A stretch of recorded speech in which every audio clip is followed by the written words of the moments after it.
স্থানীয় সময় মঙ্গলবার বিকেলে নিউ ইয়র্কের ম্যানহাটনের চায়নাটাউনের ক্যানাল স্ট্রিটের ব্যস্ত এলাকায় হঠাৎ করে অভিযান শুরু করে ফেডারেল এজেন্টের সদস্যরা।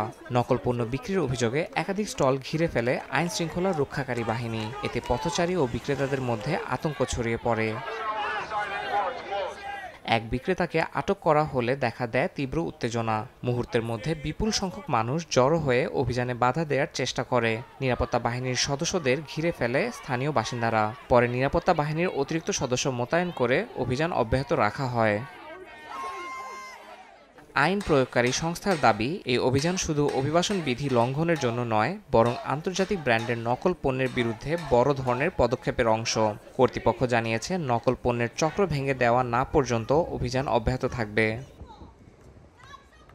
নিউ ইয়র্কে উত্তেজনার মধ্যেই পোর্টল্যান্ডে ফেডারেল এজেন্ট মোতায়েনের বিষয়ে আদালতের অনুমতির পর নতুন করে শুরু হয়েছে প্রতিবাদ।